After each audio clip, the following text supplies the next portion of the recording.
कल आप लोगों को डिफरेंस बताया गया था नेबरहुड बेस और ग्लोबल बेस में, ठीक है। नेबरहुड बेस और ग्लोबल बेस के लिए कहा गया था कि सबसे पहले आप x, डी मेट्रिक स्पेस दोनों मिलेंगे। अगर नेबरहुड बेस है तो स्मॉल x एक पॉइंट मानेंगे, हाँ सब कुछ x के लिए।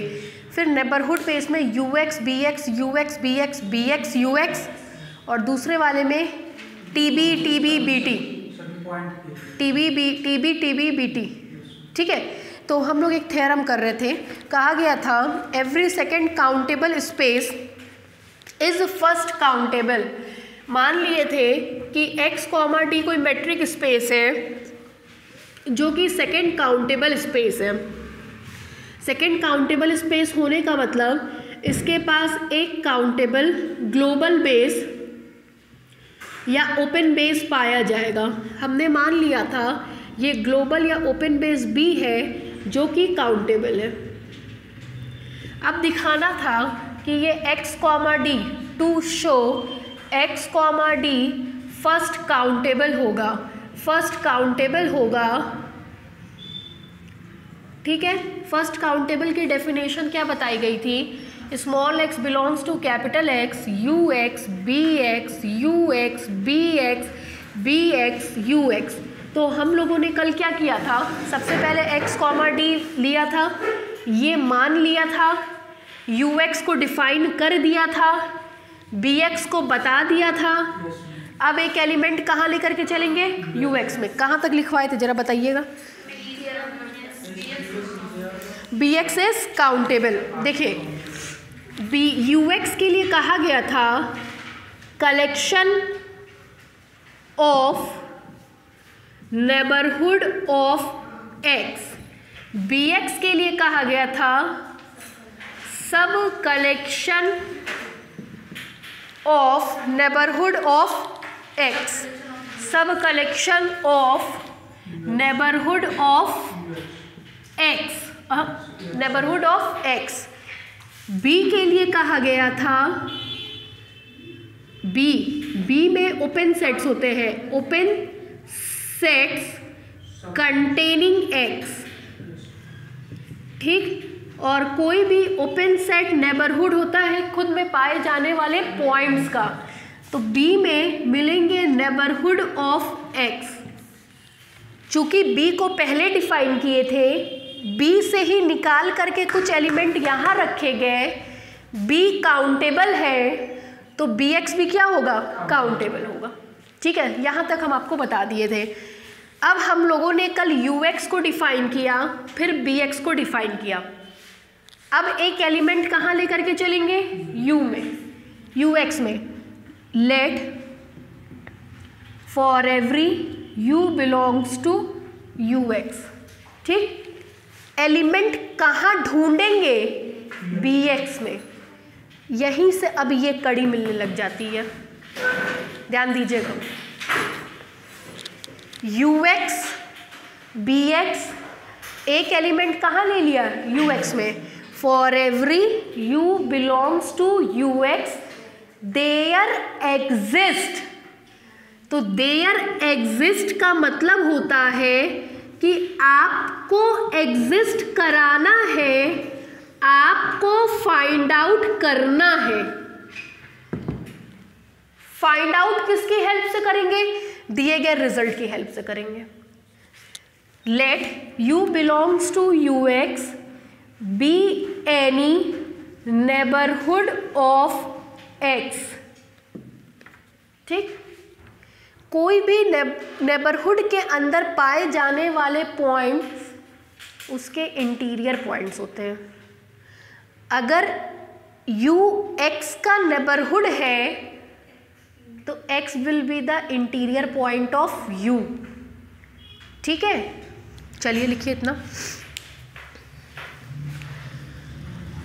नीचे से लिखिए। Let u belongs to ux, let u belongs to ux be any arbitrary neighborhood of x, let u belongs to ux be any arbitrary neighbourhood of x. अगर आपको याद आ रहा हो तो एक हम ऐसे बनवाए थे, S X R is contained in G, X is the interior point of G, G is the open set. अगर ये घटना फॉर एवरी एक्स के लिए होल्ड कर गई, G is the neighbourhood of X. ठीक है, ये चार्ट आपकी कॉपी में होगा, ये बनवाया था मैंने आप लोगों को। ठीक, अब हमने क्या कहा, u belongs to U X be any neighbourhood of x। u किसका नेबरहुड है, u किसका नेबरहुड है, तो x u का इंटीरियर पॉइंट होगा। क्यों भाई, है ना। नीचे से लिखिए, this implies x is interior point of u, x is interior point of u, और आपको पता है open set containing x neighbourhood of x होता है, या नेबरहुड ऑफ x x को कंटेन करने वाला ओपन सेट होता है। क्यों भाई, ये बस याद रहना चाहिए पिक्चर दिमाग में। x is interior point of g, g is neighbourhood of x and g is open set for x। ठीक, ये तीनों आपस में मिक्स्ड मैच है, इसीलिए हम ये ग्राफ पहले बना दिए थे कि ये आपके दिमाग में रहे, पढ़े नहीं तो वो मेरी गलती नहीं है। ठीक है, ये चार्ट आपको याद होना चाहिए, नहीं याद हो कॉपी पे भी बना लीजिएगा फिर से। सुनिए, हमने क्या लिया, g की जगह यहाँ पे हमने u लिया, u is neighbourhood of x, x is interior point of u and u is open set of x। सुनिएगा जरा, if u is any open set containing x, u एक ओपन सेट है जो x को खुद में contain कर रहा है, and b is countable open base. तो क्या पढ़ा था, टी बी बी टी, ये ओपन सेट है कंटेनिंग x, t का मेंबर। फिर हमने b को डिफाइन किया, एक मेंबर कहाँ लेंगे, t में। For every u belongs to t there exist beta belongs to b such that beta is contained in u, x belongs to beta is contained in. ठीक, अब देखिए x कहाँ बिलोंग कर रहा है, बीटा में। क्या है बीटा, ओपन सेट है, open set containing x, open set containing x is the neighbourhood of x। मतलब बीटा x का नेबरहुड होगा, तो बीटा किस में पाया जाने लगेगा, bx में। हो गया, देयर एग्जिस्ट हमने फाइंड आउट कर लिया, हमको एक मिल गया बीटा bx के अंदर इस प्रकार से कि छोटा वाला बड़े वाले में कंटेन कर गया। हम आपको शुरुआत में क्या कहते, ओपन सेट नेबरहुड की कहानी सेम है, हमको तो अंत तक नहीं समझ में आया था कि उसमें खेल क्या खेल रहा है, वो यही है, यही खेल नहीं समझ में आता है। सब कुछ सेम है, बस अगर आपको फर्स्ट काउंटेबल प्रूफ करना है तो x को शुरुआत में डिफाइन कर दो, अगर ये प्रूफ करना है तो x को अंत में डिफाइन कर दो। अंतर बस इतना सा है, देख लीजिए, जो ओपन है वो नेबरहुड है, जो नेबरहुड है वो ओपन है, तो अंतर कहाँ है, कुछ नहीं है। बस यही अंतर है कि हमको फर्स्ट काउंटेबल प्रूफ करना था तो हमने x को पहले डिफाइन कर दिया। ux लिया, bx लिया, ux में एक एलिमेंट ले लिया, ढूंढना कहाँ है, bx में। ढूंढने के लिए हम रिजल्ट पे आ गए। जब u ux में पाया जाएगा, ये हमको ढूंढना है, u ux में पाया गया जो कि x का एक नेबरहुड है। अगर u x का नेबरहुड है तो x u का इंटीरियर पॉइंट है और u ओपन सेट है containing x। u is an only open set containing x and b is a countable open base। ये परिभाषा लगाइए, तुरंत इसके करस्पॉन्डिंग एक एलिमेंट इसमें पाया जाएगा जो छोटे वाले को बड़े वाले में कंटेन कर जाएगा, क्योंकि ये सेकंड काउंटेबल है तो उसकी डेफिनेशन को क्या करेगा, सेटिस्फाई। अब हमको बस इतना दिखाना है कि ये जो बीटा है ये bx में पाया जाएगा। अगर बीटा bx में पाया जाने लगा तो देयर एग्जिस्ट वाली बात सही हो जाएगी और छोटा वाला बड़े वाले में कंटेन तो कर ही रहा है। अब बस इतना दिखाना है। चूंकि हमने कहा कि x बीटा में बिलोंग कर रहा है और बीटा ओपन सेट है containing x, beta is an open set containing x, तो बीटा अपने आप नेबरहुड बन जाएगा x का। और जैसे ही बीटा नेबरहुड बन गया x का, वो कहाँ का मेंबर हो जाएगा, bx का। ठीक है, लिखिए। कहाँ तक लिखा, x is an interior point of u। नीचे से लिखिए, this implies u is an open set, u is an open set containing x, u is an open set containing x and it is given that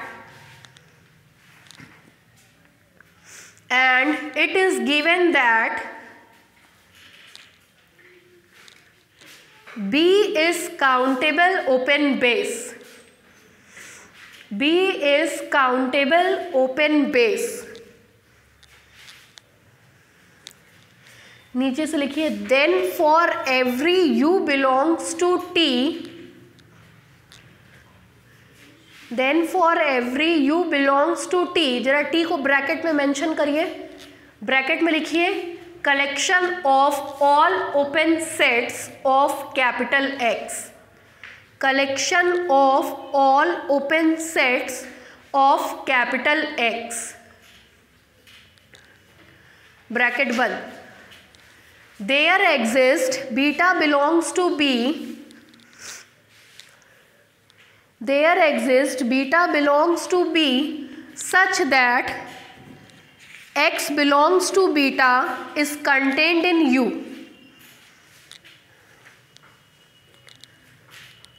हो गया। अब बस क्या दिखाना है कि बीटा कहाँ का मेंबर होगा, bx का। नीचे से लिखिए, now we have to only show that, now we have to only show that beta belongs to bx, now we have to only show that beta belongs to bx। Beta कहाँ का member है, B का, और B क्या होता है, open sets containing x। इसका मतलब बीटा एक ओपन सेट है जो x को खुद में क्या कर रहा है, तो बीटा क्या हो गया, नेबरहुड ऑफ x। और बीटा अगर नेबरहुड ऑफ x बन गया तो बीटा कहाँ का मेंबर हो जाएगा, bx का, है ना। नीचे से लिखिए, since beta is an open set containing x,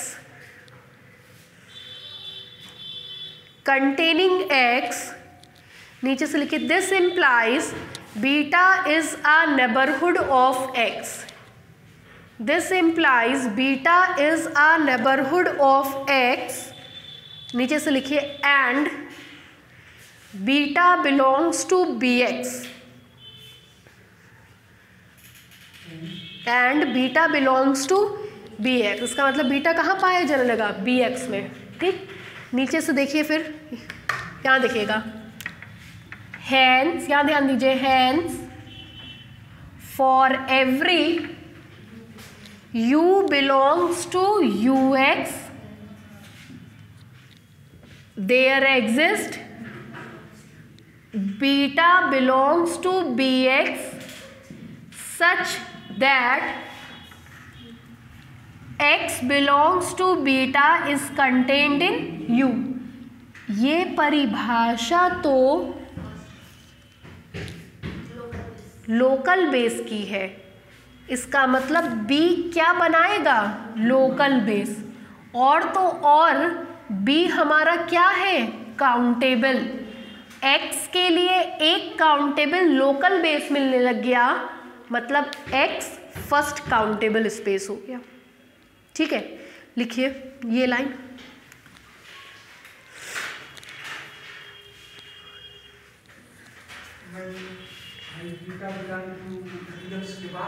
hence, हाँ नीचे से।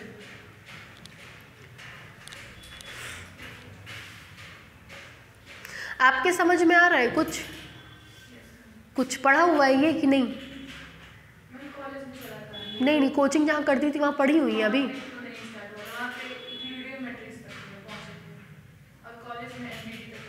जुलाई से चल रहा था ना, तो इक्लूडियन पहुँचे थे। अरे भैया, हम अक्टूबर से पढ़ा रहे हैं, 8 अक्टूबर से, जिसमें हर संडे छुट्टी करते हैं और 2-3 दिन ऐसे हो जाता है। तब भी मेरा सेक्शन है, दोनों में ख़त्म हो गया।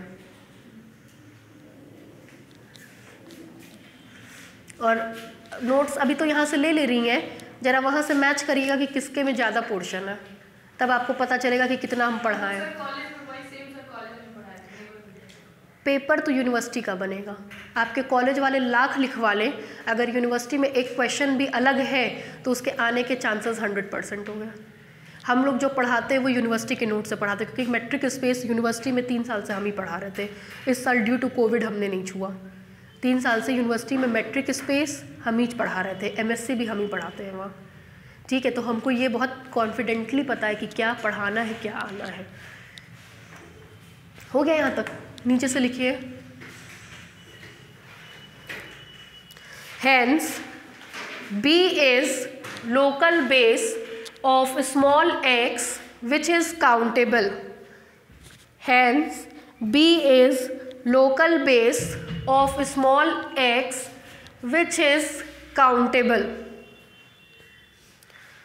Hence B is local base of small x which is countable।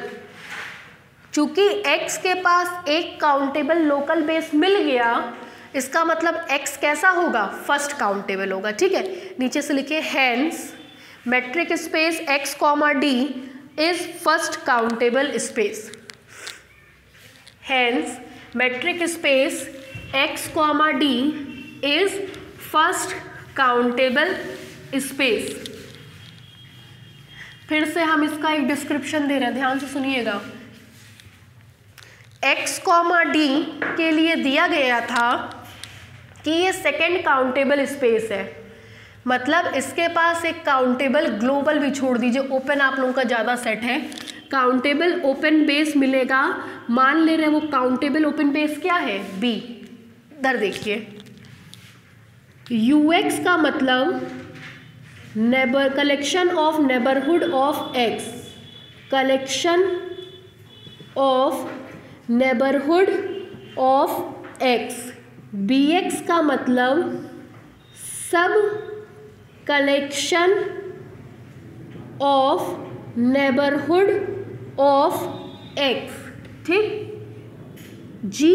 t का मतलब कलेक्शन ऑफ ओपन सेट्स, और b का मतलब सब कलेक्शन ऑफ ओपन सेट्स। ठीक, सबसे पहले हमको इसको दिखाना है कि ये फर्स्ट काउंटेबल स्पेस होगा, मतलब इसके पास एक काउंटेबल ओपन लोकल बेस पाया जाएगा, काउंटेबल लोकल बेस या नेबरहुड बेस पाया जाएगा। ठीक, ये हमको शो करना है। ठीक है, अब हमने क्या किया, इसके लिए तुरंत याद किया ux bx ux bx bx ux की परिभाषा को। ये प्रूफ करना होता है तो small x belongs to capital X सबसे पहले लिखते हैं, उससे पहले लिखते हैं x comma D matric space. कल जो हम पॉइंट्स लिखवाए थे उसमें यही लिखवाए थे, पहला पॉइंट ये, दूसरा पॉइंट ये, तीसरा पॉइंट ये, चौथा पॉइंट ये, फिर ये लिखवा दिए थे। ठीक, सबसे पहले थ्योरम की शुरुआत यहाँ से किए, x कॉमा डी कोई मैट्रिक स्पेस है जो कि सेकेंड काउंटेबल स्पेस है, मतलब उसके पास एक काउंटेबल ओपन बेस पाया जाएगा। मान ले रहे b काउंटेबल ओपन बेस है। फिर हमने कहा कि हमको प्रूफ करना है कि ये फर्स्ट काउंटेबल स्पेस होगा। फिर हमने लिखा था let small x belongs to capital X be any arbitrary point. फिर हमने किसको डिफाइन किया है, नोट्स देखते चलिएगा, यही लिखवाए, हम आपको रटवाने के लिए केवल एक बार फिर बता रहे हैं। फिर हमने सबसे पहले किसको डिफाइन किया है, ux को, ux be the collection of all neighbourhood of x। फिर हमने किसको डिफाइन किया है, bx को, let bx be the sub collection of ux that is sub collection of neighbourhood of x। एक एलिमेंट फिर हम कहाँ लेकर के चले हैं, ux में, let u belongs to ux be any neighbourhood of x, be any neighbourhood of x। फिर यहाँ हमने समझाया था as X R is contained in u का मतलब x u का इंटीरियर पॉइंट है, u x का नेबरहुड है, u ओपन सेट है। ठीक, हमने कहा u belongs to ux be any neighbourhood of x, u x का नेबरहुड है, u x का नेबरहुड है, इसका मतलब u is an open set of x। जैसे ही u x का ओपन सेट बन जाएगा, u कहाँ का मेंबर हो जाएगा, t का। ठीक, लेकिन ये क्या भाई, हमने तो कहा है कि ये काउंटेबल ओपन बेस है, तो जैसे ही u को t में लेंगे तुरंत डेफिनेशन याद आएगी, t b t b b t, है ना। जैसे ही हमने t में एक मेंबर लिया तुरंत एक मेंबर कहाँ मिलेगा, b में। जस्ट अ मिनट, हेलो, हाँ अभी क्लास में 10 मिनट में मिला रहे हैं। तुरंत एक मेंबर कहाँ मिलेगा, बी में। There exist beta belongs to B such that, छोटा वाला बड़े वाले में कन्वर्ट हो जाएगा, B is contained in U. ठीक, लेकिन यार यही परिभाषा तो इसकी भी थी, for every U belongs to U X there exist something belongs to B X, इस प्रकार से कि छोटा वाला बड़े वाले में कंटेन कर जाएगा। अब केवल इतना दिखाना है कि ये जो बीटा बी में लेके चल रहे थे वो तो असल में बी एक्स का मेंबर है। ठीक, बीटा किसका मेंबर है, बी का। बी में कौन आते हैं, collection of open set. Beta open set है जो कि x को खुद में कंटेन कर रहा है, कंटेनिंग x। ठीक, x को खुद में कंटेन करने वाला तो क्या कहलाता है, नेबरहुड कहलाता है। इसका मतलब बीटा हो जाएगा नेबरहुड ऑफ x, और जैसे ही नेबरहुड ऑफ x होगा कहाँ का मेंबर होगा, bx का। बस यही थ्योरम है। फिर हमने क्या कहा, चूंकि beta x neighbourhood of x का कलेक्शन है और नेबरहुड ऑफ x के कलेक्शन को ओपन सेट ऑफ x कहते हैं, तो ओपन सेट ऑफ x तो काउंटेबल है, उसी की हेल्प से हमने बीटा एक्स को बना दिया, तो बीटा बी एक्स भी क्या हो जाएगा, काउंटेबल हो जाएगा। ठीक है, मतलब ये गोल गोल गोल गोल बस घूमने वाली एक कहानी थी और खूब आता है ये थ्योरम। केवल इस चैप्टर में गिनती के, उंगली पे गिनती के 3 थ्योरम है, तीनों में से डेफिनेटली एक आपको एग्जामिनेशन में मिलेगा। ठीक है, तो ढंग से पढ़ के जाइएगा। आमीन। चलिए एक हेडलाइन डालिए छोटी सी, सेपरेबल स्पेस। हाँ इसी चैप्टर में, हाँ खत्म, आ गया, आ गया समझ में,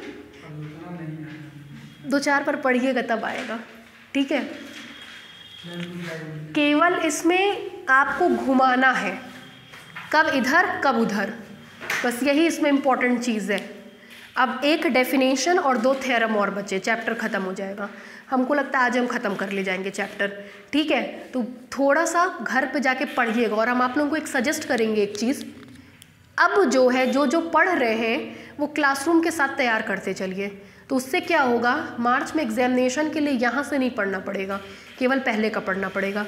वैसे भी कर्व इन स्पेस बहुत लेंदी है, और हम यही कोशिश करते हैं कि बच्चे मेरे साथ ही साथ पढ़ते चले। जैसे उसमें एक आर्टिकल है, एक आर्टिकल पे बेस्ड बड़े बड़े क्वेश्चन है, फिर एक आर्टिकल है उस पे बेस्ड बड़े क्वेश्चन है, जहाँ छूटा अगले बार वाला नहीं आएगा।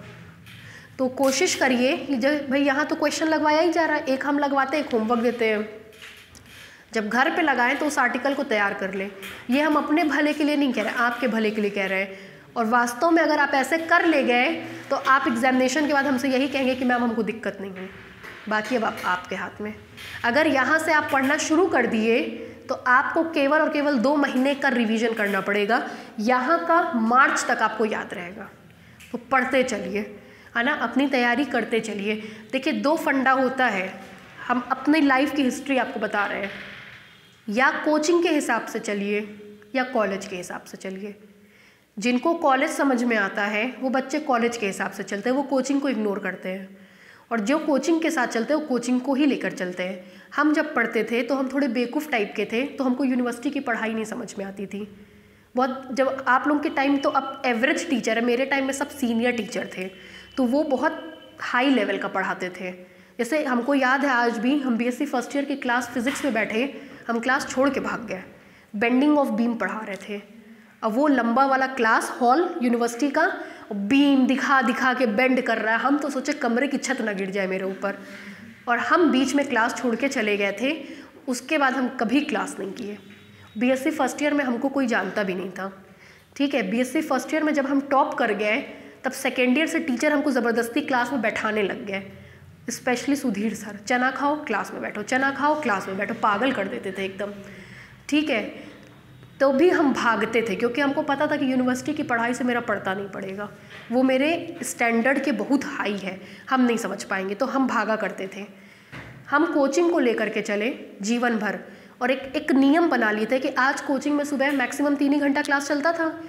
3 घंटे को घर पे जा कर के इतने ढंग से पढ़ना है कि जैसे कल मेरा एग्ज़ाम हो, और वो 3 घंटे को बुक से छाट के अंडरलाइन करके एक बहुत बढ़िया तरीके से पढ़ करके किनारे, लिखते नहीं थे, बस देखा जैसे बुक से पढ़ रहे हैं, बुक में अंडरलाइन कर दिया, यहाँ पे लिख देते थे बुक के इस पेज को देखना है, तो वो मेरा यहाँ सेट होता था क्योंकि हम उसको टाइम देते थे। 3 घंटे का ज़्यादा से ज़्यादा 3 घंटा और दे देंगे, तो उससे क्या होता है, जो आपका वो रेडी होता है उसमें हड़बड़ाहट नहीं होती और वो जीवन भर के लिए तैयार होता है। मैथ्स को लिखिए, लिखने का मतलब सजा के मत लिखिए, बस रफ कॉपी में लिखिए, तो फ्लो बनता है हाथ का।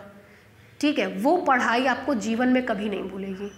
तो आपको भी हम यही सजेस्ट करेंगे, कॉलेज जाइए, कोई खराबी नहीं है, तब तक जाइए जब तक आपके सेल्फ स्टडी के टाइम पे बाधा ना बने, क्योंकि कॉलेज में अगर आप बहुत सीरियसली पढ़ रहे हैं तब तो ठीक है, नहीं पढ़ रहे तो किसी काम का नहीं है। आजकल कॉलेजेस में पढ़ाई नहीं होती है, टू बी वेरी फ्रैंक। ठीक है, तो एक मापदंड लेके चलिए कि हमको कोचिंग के हिसाब से चलना, तब तो जीवन में कुछ कर पाएंगे।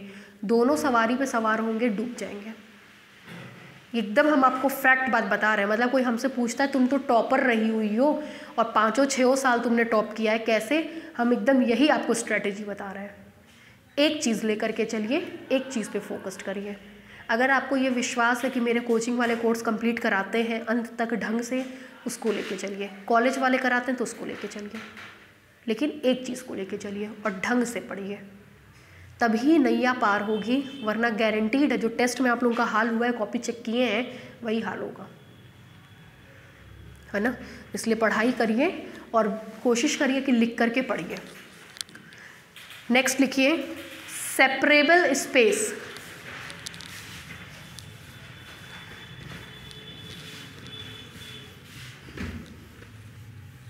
सेपरेबल स्पेस, ये डायग्राम ना बना लीजिएगा, ये पीछे बनवाए हैं लेकिन एक बार फिर बना लीजिएगा। सेपरेबल स्पेस,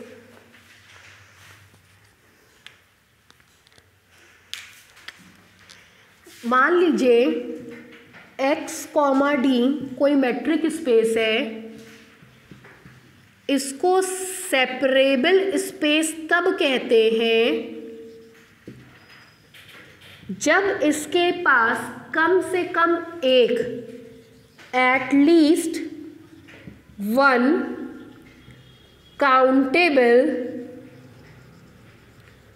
डेंस सबसेट मिलता है।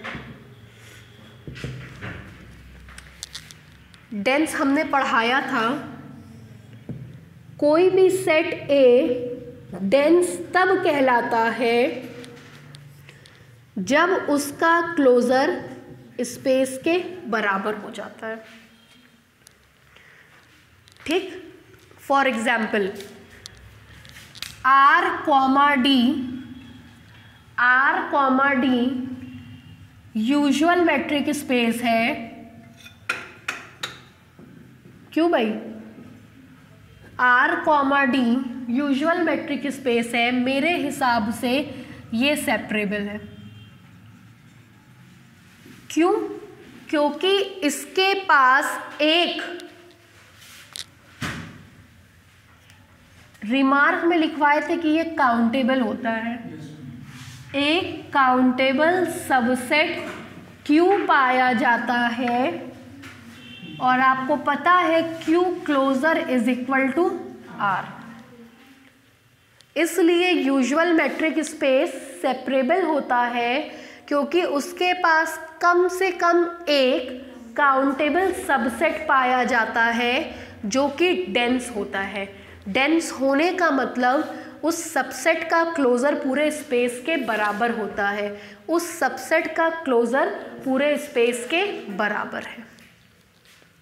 ठीक है, वाइवा का फिक्स क्वेश्चन है ये। आप मैथमेटिक्स का जब वाइवा देंगे तो आपसे पूछा जाएगा कि डेंस जानते हो, कहिएगा हाँ। कोई भी सेट डेंस तब कहलाता है जब उसका क्लोजर पूरे स्पेस के बराबर होता है। फिर पूछेंगे काउंटेबल जानते हो क्या होता है, तो कहिएगा हाँ। Empty set, finite set, D numerable set, countable set कहलाते हैं। डी न्यूमरेबल क्या होता है? कोई भी सेट नेचुरल नंबर से 1 to 1 करस्पॉन्डेंस रखता है तो उस सेट को हम लोग डी न्यूमरेबल सेट कहते हैं। फिर कहेंगे कि अच्छा सेपरेबल क्या हो गया, सेपरेबल क्या होता है, तो कहिएगा ऐसा स्पेस जिसके पास एक काउंटेबल डेंस सबसेट पाया जाएगा उसको सेपरेबल कहेंगे।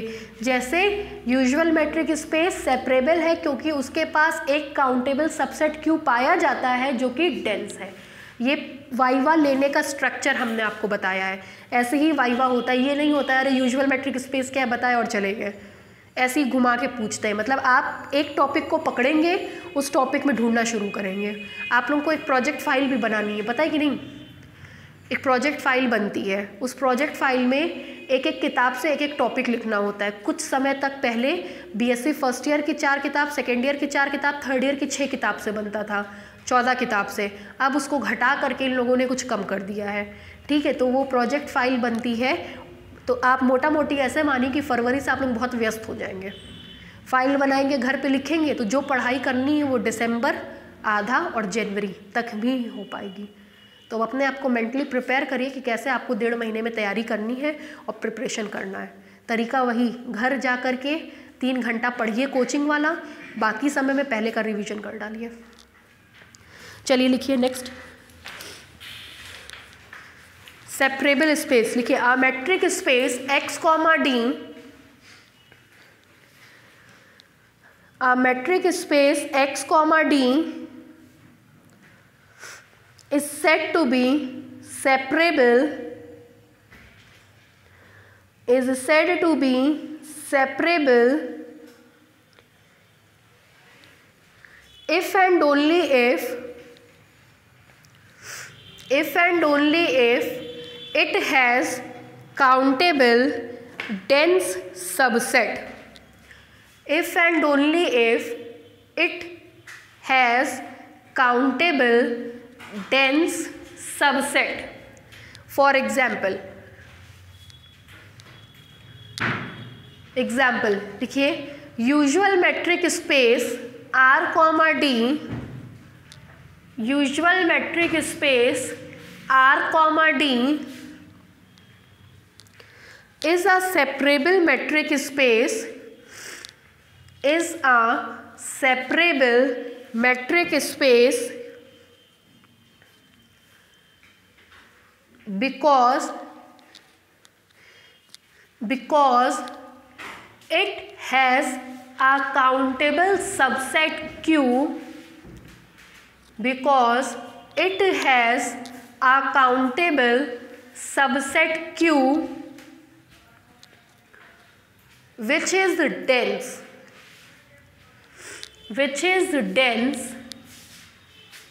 that is Q closer is equal to R, that is Q bar is equal to R. हो गया भाई थ्योरम।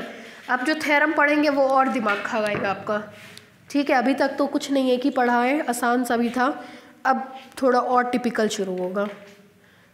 लिखिए, देखिए दो थ्योरम इसमें आपको पढ़ना है, दोनों एक दूसरे का वाइस वर्सा है। मतलब थ्योरम का स्टेटमेंट है आपका कि सेकंड काउंटेबल स्पेस सेपरेबल होता है या सेपरेबल स्पेस सेकंड काउंटेबल होता है, दोनों खूब आता है। ऐसे समझ लीजिए, कई बार एग्जामिनेशन में दोनों ही आ जाता है इफ़ एंड ओनली इफ़ के साथ।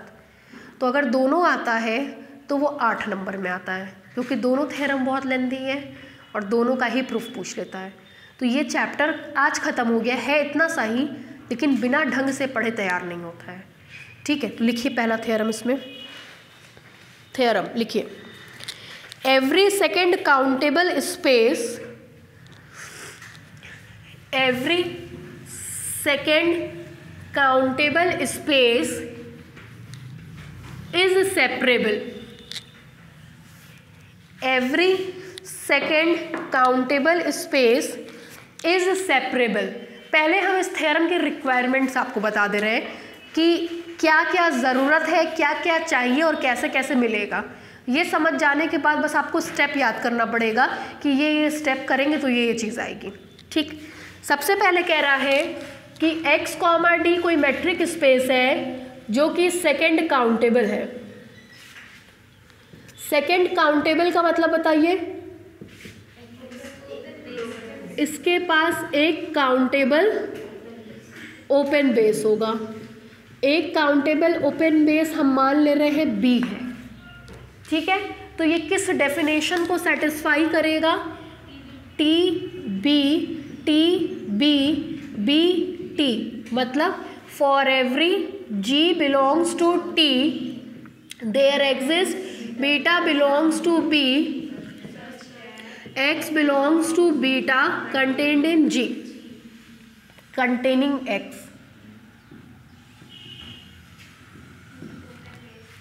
ठीक है। अब हमको दिखाना है कि X, D सेपरेबल होगा, ठीक। सेपरेबल होने का मतलब इसके पास एक काउंटेबल डेंस सबसेट होगा। मान ले रहे हैं वो है हमारा A से, ठीक। अब क्या करना है वो देखिए।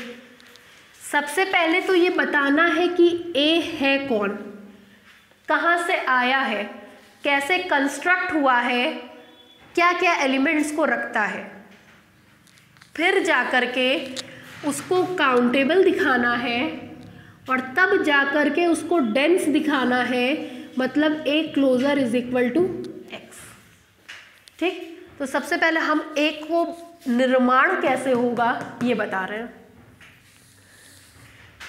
बी के मेंबर्स हैं बी एन टाइप के, हम मान लेंगे, जहां एन नेचुरल नंबर होगा, बीटा एन मान लीजिए। बी के मेंबर्स बीटा टाइप के होते हैं, तो बी में बहुत सारे बीटा होंगे। हमने मान लिया beta 1, beta 2, beta 3, beta 4, beta 5, beta 6 and so on.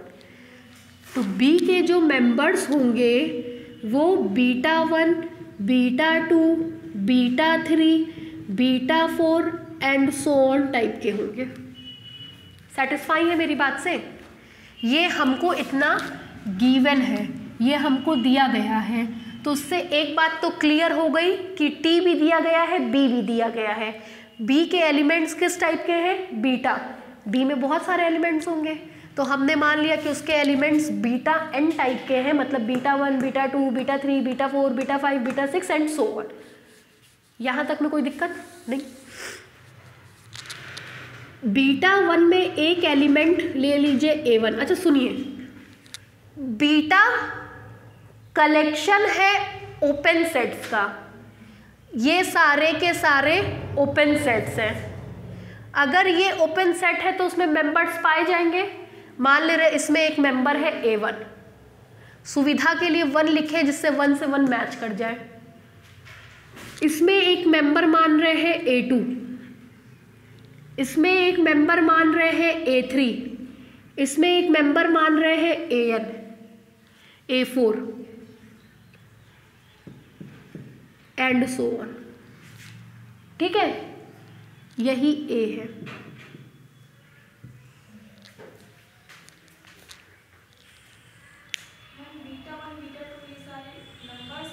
Sets है, open sets. B is the collection of open sets, तो ये सारे के सारे ओपन सेट्स है, ये सारे के सारे ओपन सेट्स है। तो इसमें एक मेंबर हमने क्या माना? A1, इसमें एक A2, इसमें एक A3, इसमें एक A4 एंड सो ऑन। इसको उठा के हमने रख दिया A के अंदर। ये A को कंस्ट्रक्ट करने का तरीका है। ठीक है, चूंकि A का निर्माण B से हुआ है, A का निर्माण B से हुआ है और B हमारा काउंटेबल है, तो A भी हमारा काउंटेबल होगा। ठीक, अब केवल इतना दिखाना है कि वो क्या होगा? डेंस होगा। पूरी कहानी हमने आपको मुंह ज़बानी समझा दी। ये दिया था B के मेंबर्स बीटा टाइप के थे, B collection of open sets है, B collection of open sets है, तो B में बहुत ढेर सारे ओपन सेट्स होंगे। तो हमने मान लिया ये सारे ओपन सेट्स हैं। एक ओपन सेट का एक मेंबर A1, एक ओपन सेट का एक मेंबर A2, एक ओपन सेट का एक मेंबर A3, एक ओपन सेट का एक मेंबर A4। इस तरीके से लिया और A को बना दिया। ये काउंटेबल था, इसकी हेल्प से ये बना है, तो ये भी क्या हो गया? अब केवल डेंस दिखाना है। इसमें भी आपको पता है कि X तो ये चीज़ दिखानी होगी और एक दिखाना होगा ये चीज़। A is equal to B का मतलब A is contained in B and B is contained in A। ये तो यूनिवर्सल ट्रूथ है ना? तो केवल अब हमको ये प्रूफ करना है। इसके लिए एक एलिमेंट कहाँ लेकर के चलेंगे? X में, और दिखा देंगे कहाँ पाया जाएगा? A क्लोजर में। बस ये स्केच था इस थ्योरम का। अगर इतनी चीज़ समझ में आ गई हो तो अब आपको थ्योरम के स्टेप समझ में आएंगे। आगे बढ़े, चलिए लिखिए, कर लीजिए, कर लेंगे तो ये रहेगा, ध्यान रहेगा। अब इसके बाद वाले थ्योरम में ठीक उल्टा काम करेंगे। ये पता रहेगा इसकी हेल्प से सेंटर मान करके एक ओपन स्पेयर बनाएंगे, इसकी हेल्प से सेंटर मान के एक ओपन स्पेयर बनाएंगे, इसकी हेल्प से सेंटर मान के एक ओपन स्पेयर बनाएंगे, and open sphere is an open set. तुरंत ये बन जाएगा और बस इसको दिखा देंगे कि ये बेस होता है। अगले थ्योरम के लिए ये बताएं।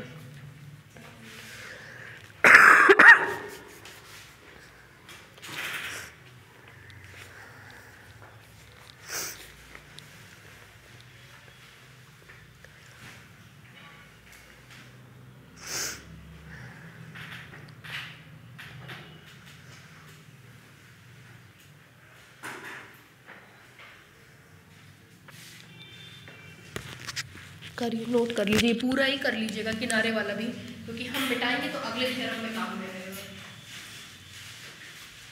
क्या बोला है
और ये थ्योरम्स जैसे पढ़ा रहे ना वैसे ही पढ़िएगा तो आसानी होगी समझने में, वरना बहुत घूम जाएंगे फिर कि क्या हो रहा है क्या नहीं हो रहा है।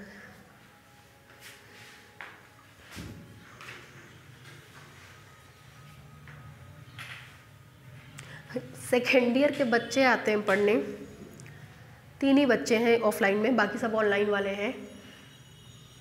हम डेड काइंड्स पढ़ाए, हालांकि मार्केट में यही इस बार अफवाह है कि डेड काइंड्स नहीं है और कोई भी कोचिंग की संस्था डेड काइंड्स नहीं पढ़ा रही है, लेकिन हमने पढ़ाया क्योंकि डेड काइंड से क्वेश्चन आएंगे। अगर आपके भी संपर्क में कोई हो कहीं बच्चे और ये बात कह रहे हो, कहीं पर भी पढ़ते हो कि डेड काइंड्स नहीं है, तो उनको समझाइएगा बेटा बस तुम पढ़ करके जाना, 101% पेपर में क्वेश्चन रहेगा डेड काइंड से, ठीक है। डेड काइंड्स ख़त्म हो गया मेरा, बाउंड्स ख़त्म हो गया, सीक्वेंस ख़त्म हो गया, पूरा सेक्शन 1 ख़त्म हो गया।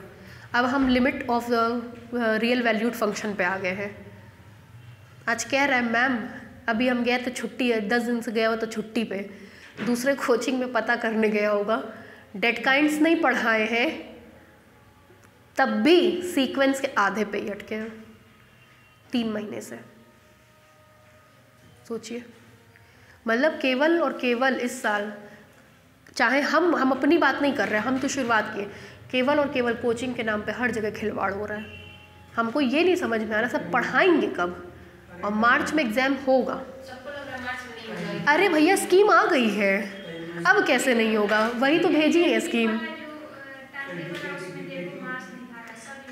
हम शुरुआत में ही आपसे कहते हैं 18 मार्च, उन्होंने उसके बाद कितने दिन बाद आपने भेजा है हमको, इसमें लिखा है डेट मार्च से पेपर होगा। कैसे आप लोग मतलब कह रहे हैं लोगों कि नहीं होगा, हम ये नहीं समझ पा रहे। हर हाल में होगा मार्च में, 18 मार्च, लास्ट मार्च में आपकी होली है, होली के पहले ये लोग 2-3 पेपर करा देंगे, फिर होली के बाद लेके जाएंगे।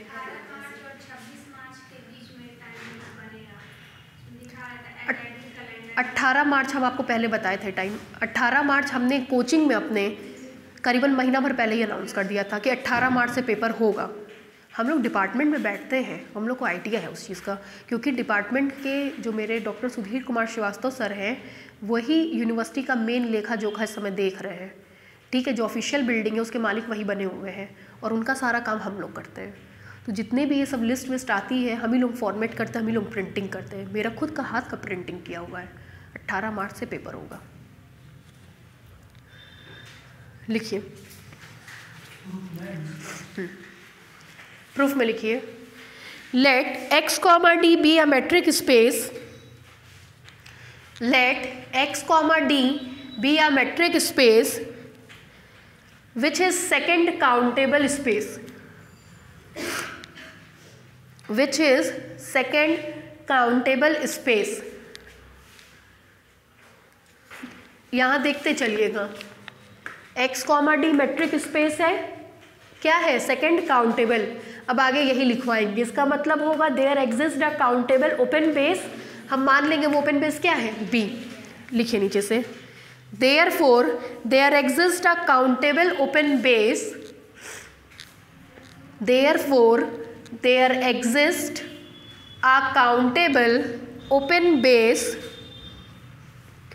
therefore there exists a countable open base say capital B, say capital B। अब B को डिफाइन करने चल रहे हैं, B is equal to beta N. B में कलेक्शन ऑफ ओपन सेट्स होंगे, मान लिया ये सारे के सारे ओपन सेट्स हैं, ठीक है। नीचे से लिखिए, लेट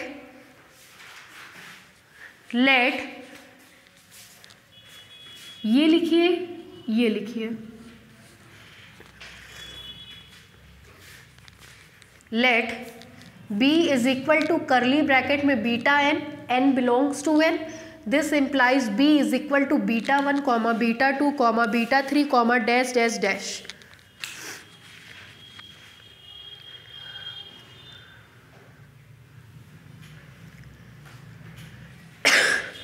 अब हम लोग को प्रूफ करना है कि x, d क्या होगा, सेपरेबल होगा, ठीक है। सेपरेबल होने का मतलब उसके पास एक काउंटेबल डेंस सबसेट पाया जाएगा। हमने क्या मान लिया, वो क्या है, a। अब a को कंस्ट्रक्ट करेंगे बाय दिस, ठीक है। नीचे से लिखिए, now we have to prove that, now we have to prove that x, d is a separable metric space. Now we have to prove that x, d is separable metric space. That is, there must be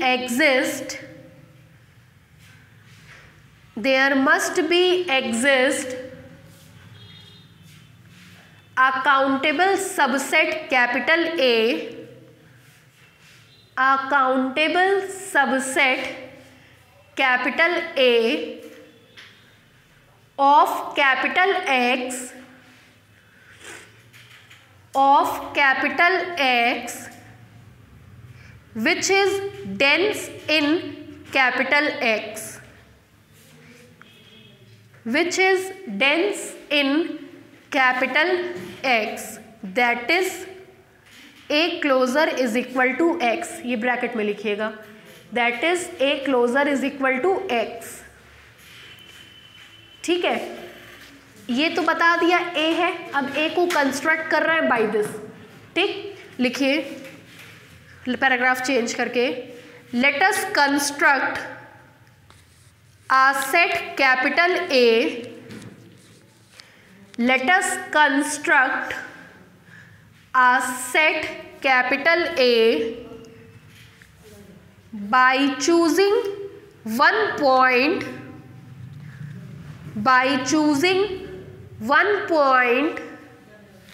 from each beta n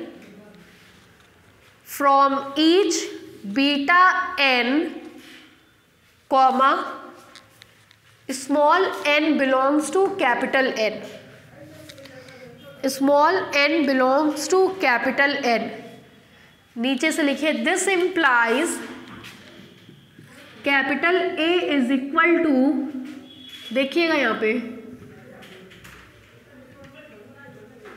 ये है इसको अगर हम an लिख दें,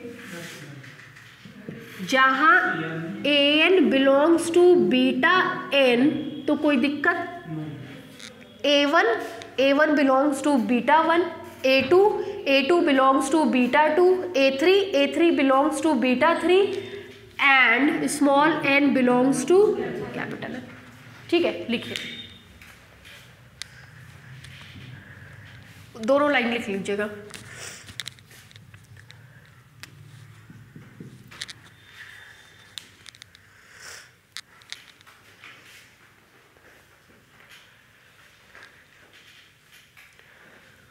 अब आपको ये दिख रहा है कि a को बीटा n की हेल्प से बनाया गया है।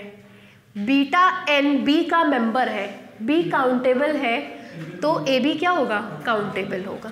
नीचे से लिखिए, since b is countable,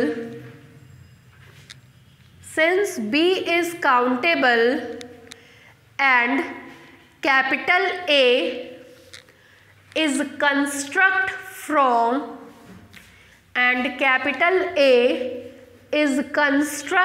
from countable set capital B,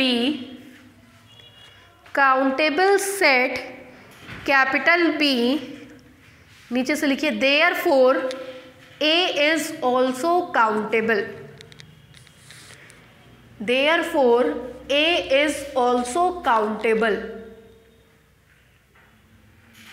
A countable हो गया। अब A को बस क्या शो करना है? डेंस, मतलब ये चीज़ इन दोनों से मिलकर के बनी है, this is the universal truth, तो बस ये शो करना है ना। नीचे से लिखिए, now we shall only prove that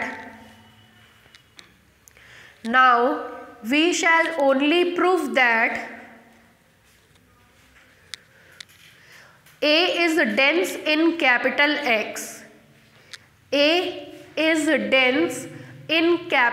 X. That is A closer बराबर X।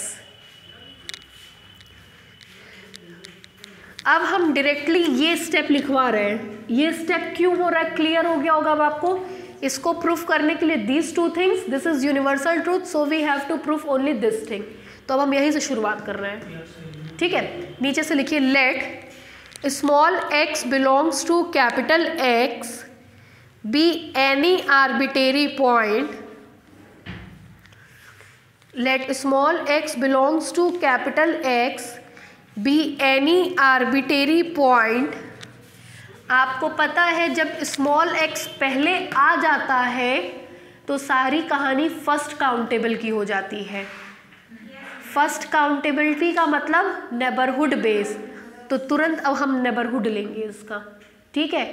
दिया हुआ है ओपन, लेकिन केवल इस वजह से हम लोग नेबरहुड बेस पे अप्रोच कर गए हैं। टेंशन की कोई बात ही नहीं है, नेबरहुड है, आपको पता है नेबरहुड ओपन में कन्वर्ट हो जाएगा भी अपने आप, है ना। लिखिए, तरीका बता रहे हैं कि क्यों ऐसा किया जा रहा है। हमने x को डिफाइन किया है, x सबसे पहले आया है, तो आपको पता है x सबसे पहले किस में आता है? नेबरहुड वाले में, इसलिए अब हम नेबरहुड डिफाइन कर रहे हैं।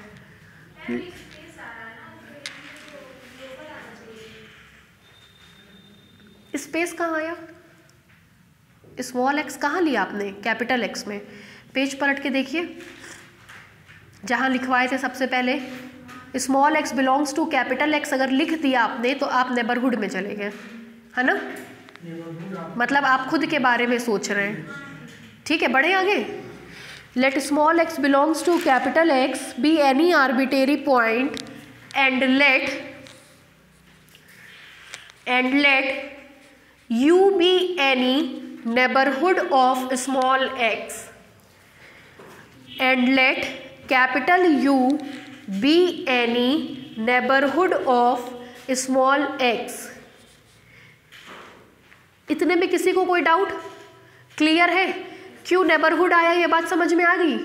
आगे बढ़े, देखिए, लिखवाए थे हम SXR is contained in U, X U का इंटीरियर पॉइंट, यू एक्स का अगर यू एक्स का नेबरहुड है तो एक्स यू का इंटीरियर पॉइंट होगा। अगर एक्स यू का इंटीरियर पॉइंट है तो इंटीरियर पॉइंट की परिभाषा कहती है there exist R greater than 0, R belongs to R such that X को सेंटर आर को रेडियस मान करके खींचा गया ओपन स्पेयर यू में कंटेन कर जाएगा। परिभाषा लगाए इंटीरियर पॉइंट की, ठीक है। नीचे से लिखिए this implies x is interior point of you. This implies x is interior point of you. नीचे से दिस इम्प्लाइज ये लाइन, ये तो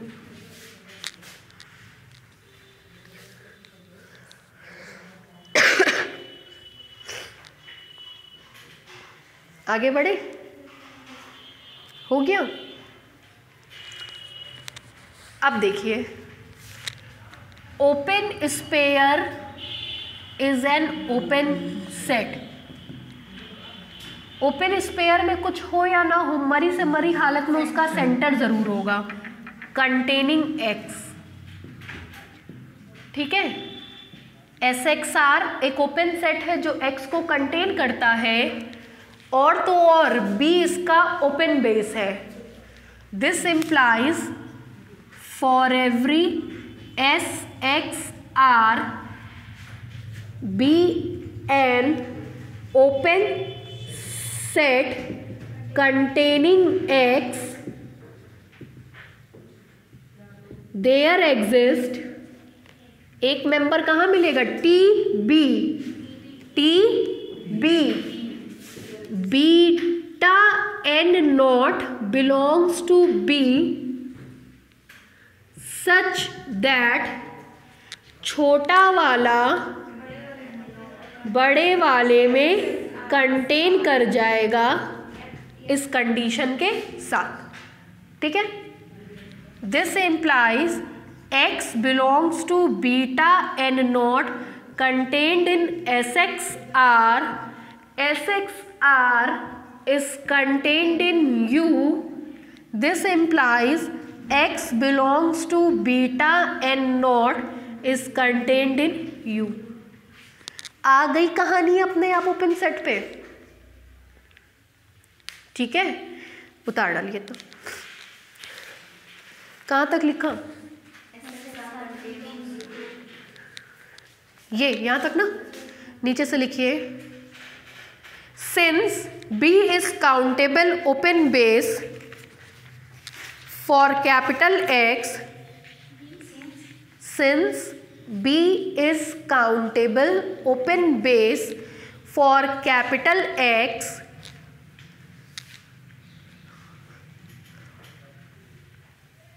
since B is countable open base for capital X, नीचे से ये एक लाइन, दो लाइन, तीन लाइन,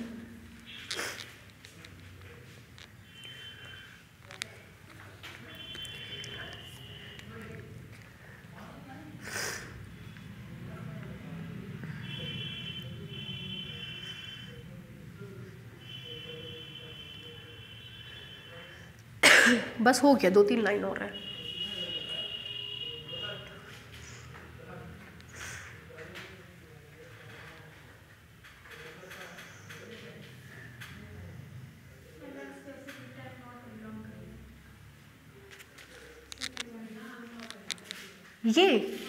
ये तो ओपन बेस की परिभाषा होती है ना। हम लोग कहते थे टी बी टी, है ना।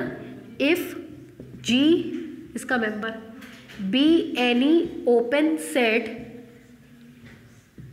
Containing X, there exist beta belongs to B such that छोटा वाला बड़े वाले में कंटेन कर जाएगा एक्स बिलोंग्स टू। परिभाषा ही होती थी ओपन बेस की।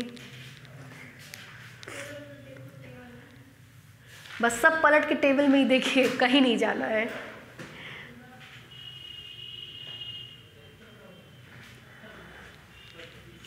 हो गया। इसका मतलब एक्स एक ऐसा एलिमेंट है जो बी नॉट में भी है और यू में भी है। इसका साफ मतलब होगा कि बीटा एन नॉट का अगर यू से इंटरसेक्शन लेंगे तो वो कभी भी फाई के बराबर नहीं आएगा, क्योंकि एक्स दोनों में पाया जाएगा। लिखिए,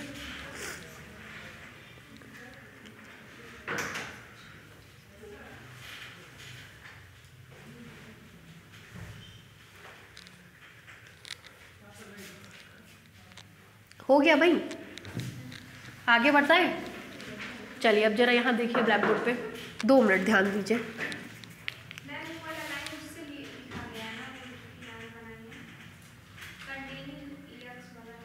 ये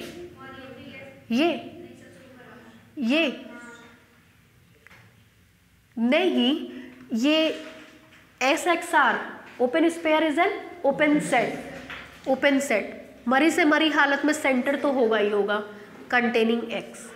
तो ये एक ओपन सेट है जो एक्स को कंटेन करता है। आप कहते थे for every G belongs to T containing X, for every G belongs to T containing X. ठीक है, आगे बढ़े मुकेश, ठीक ठाक है, आगे बढ़े। चलिए अब देखिए, बीटा एन नॉट के सारे एलिमेंट यू में पाए जा रहे हैं। सेटिस्फाई है? बीटा एन नॉट के सारे एलिमेंट यू में पाए जा रहे हैं। बीटा 1 का एलिमेंट A1, बीटा 2 का एलिमेंट A2, बीटा 3 का एलिमेंट A3, बीटा 4 का element A4, beta N not का एलिमेंट AN नॉट। क्यों? कहाँ पाया जाएगा? A में। और बीटा एन नॉट का एक एलिमेंट AN नॉट, चूंकि ये इसमें कंटेन कर रहा है तो ये भी कहाँ पाया जाएगा? U में। बीटा एन नॉट कंटेन कर रहा है U में, तो बीटा एन नॉट के सारे एलिमेंट कहाँ पाए जाएंगे? U में। बीटा एन नॉट का एक एलिमेंट होगा AN नॉट, तो वो भी कहाँ पाया जाएगा?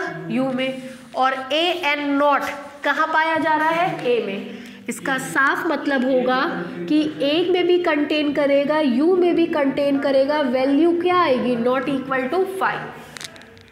ठीक, और X भैया दोनों में ही है, अभी X की कहानी सब में चल रही है। ठीक है, इसका मतलब ध्यान से सुनिएगा, U is any neighbourhood of X। Theorem पढ़ा था आपने, X is the limit point of A if each and every neighborhood of X intersect with A। है ना? सुनिए, since यहाँ देखिए क्या लिख रहे हैं, since U is any neighborhood of X which intersect with A। Theorem कहता था, थ्योरम होता था, कहते थे आप, if X let X is limit point of A if and only if each and every neighborhood of X intersect with A। चूंकि X का हर एक नेबरहुड A से इंटरसेक्ट करेगा तो X A का लिमिट पॉइंट बन जाएगा। U X का कोई आर्बिट्रेरी नेबरहुड है जो A से इंटरसेक्ट कर रहा है, इसका मतलब X is limit point of A। इसका मतलब X A डैश में पाया जाएगा, इसका मतलब X A क्लोजर में पाया जाएगा, since A closure is equal to A union A dash. A closure में A और A डैश दोनों के एलिमेंट पाए जाते हैं। ठीक, आप तो कह रहे थे भैया कहाँ लिखें,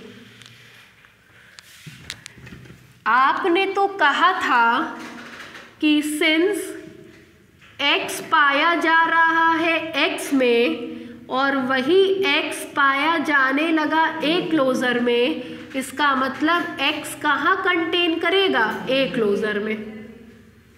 ठीक, बट यूनिवर्सल ट्रुथ तो ये है कि सारे के सारे सबसेट होते हैं x के ऑलवेज।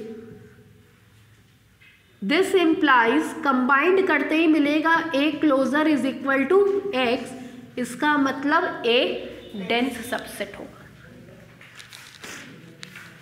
हो गया खत्म, ठीक है। बस ऐसे ही पढ़िए तभी तैयार होगा, वरना नहीं आता है समझ में। बस यही मेन है इसका तैयार करने का तरीका। ओरिजिनेशन क्या है, प्रूफ तो हो जाएगा, प्रूफ तो पहले रिजल्ट से हो रहा है, बस ओरिजिनेशन क्या क्या है। ओरिजिनेशन में ए का कंस्ट्रक्शन कैसे किया गया है, ठीक है, ए काउंटेबल कैसे हुआ है, x बिलोंग्स टू x लेने पर हमने नेबरहुड लिया है, नेबरहुड अपने आप झक मार के कन्वर्ट होगा ओपन सेट की परिभाषा में, ठीक है, और कुछ है ही नहीं इस थ्योरम में। करिए, उतारिए,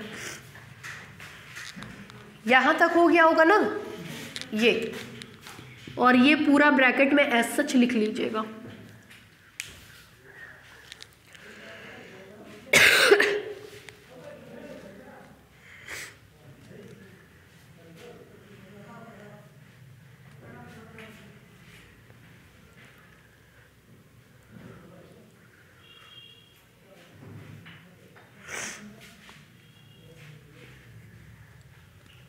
कल भी मेरा ही क्लास चलेगा, परसों से सर पढ़ाएंगे, है ना, 2 दिन की सर छुट्टी लिए हैं, तो कल भी यही टाइम रखा जाए 2 घंटे का।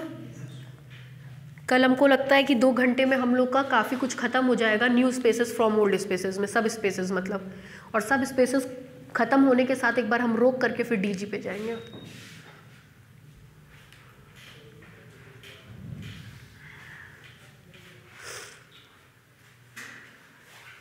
विंटर वैकेशन होगा ना अभी कॉलेज में, 25 से हो रहा है, 23 से बुधवार से हो जाएगा। हाँ, तो थोड़ा हम 1 घंटा फिर पहले बुलाया करेंगे, है ना, कभी सर 2 घंटा पढ़ाएंगे, कभी 2 घंटा हम, और फिर 1 घंटा दूसरे वाले का क्लास, मतलब 3 से 4 घंटे का क्लास लेंगे।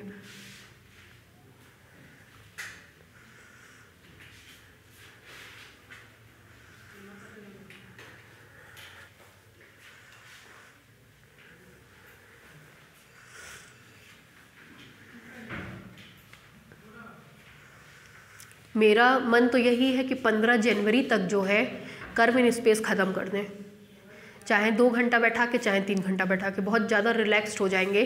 ख़त्म होने के साथ ही फिर ऐसे मान लीजिए 1 महीने का कोर्स पूरा पूरा रह जाएगा उसमें।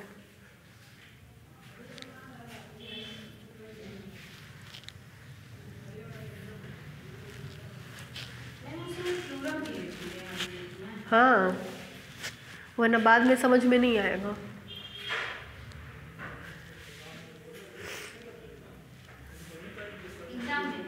बिल्कुल, टीचर इतना पढ़े लिखे थोड़ी ना होते हैं, उनको पढ़ाना पड़ता है, भूल जाते हैं वो पढ़ाई लिखाई, इसीलिए कई बार सही को गलत काट देते हैं। पीयूष जायसवाल सर,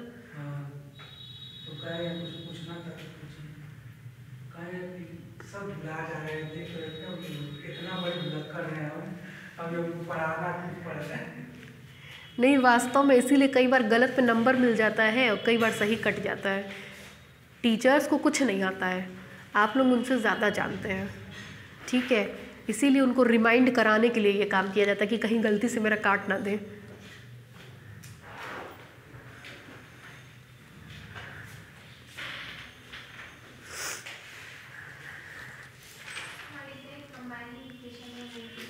तो 1 और 2 फिर मान लीजिएगा, कंबाइन करेंगी तो ये 1 मान लीजिएगा, ये 2 मान लीजिएगा, तब लिखिएगा combining equation 1 and 2 we gate.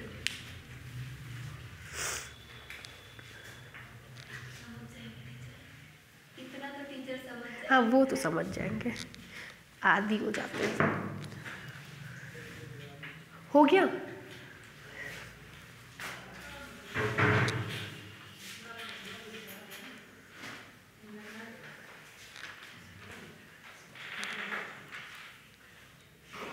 जब तक ख़त्म नहीं होगा छुट्टी नहीं करेंगे, चैप्टर ख़त्म करके ही विदा करेंगे। हो गया ना, अब तुरंत होगा। हो गया मुकेश?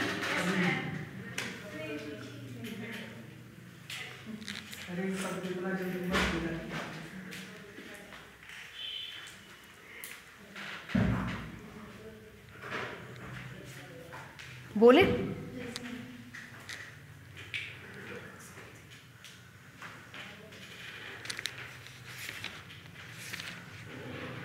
लिखिए।